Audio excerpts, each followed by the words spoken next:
because people that can trust their eyes and their ears can make decisions about where they are and what they want to do, and possibly have changes to their government or whoever's in charge.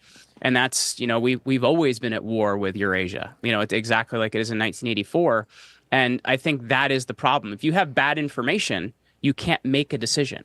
And the thing I think is really an interesting comparison between Rome and between now is Romans didn't have the ability to communicate like we did now. So I think at the same time, whether the internet is controlled or not, there is also a lot of truthful information getting out. And I think it's allowing people to organize in a way that they haven't been able to organize before.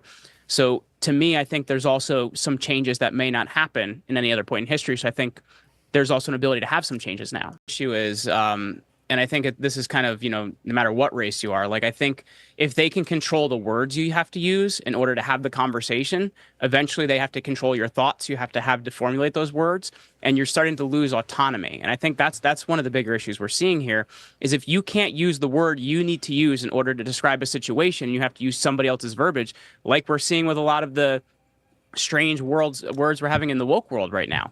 We have to use words that have already we've been given as this is the new accepted terminology to describe things we've always known or describe things we've always understood. If you control the language, you can control people's thoughts, and then the ultimate end game is forcing them to use your verbiage to have the conversation you want to have.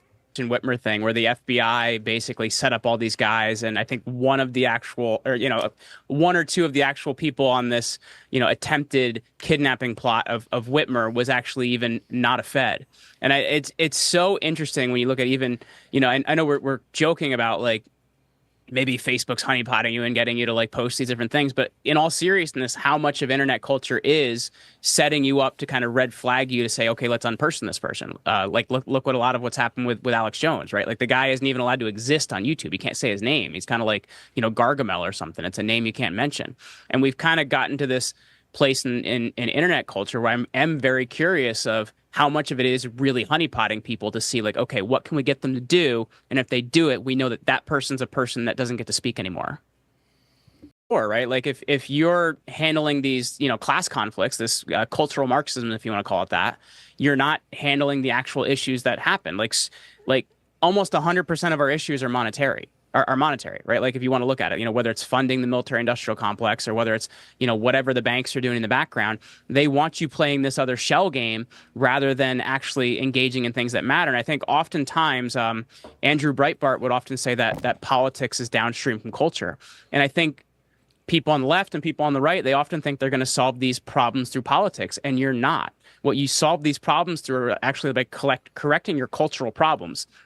And that doesn't mean that you have to be the purest person out there that, doesn't swear or cuss or do whatever, but it means, starting to take care of your family on a local level, get involved in your community on a local level, your school board, your mayor, start trading with your neighbors. And that doesn't mean you have to have a seed bank in your basement, because you're afraid of what they're, going to do to your food in 5 years or something. But it does mean starting to handle some of these problems individually as a cultural problem, because you're not going to fix it by whoever's in the White House. And I think that's the problem people get sucked into.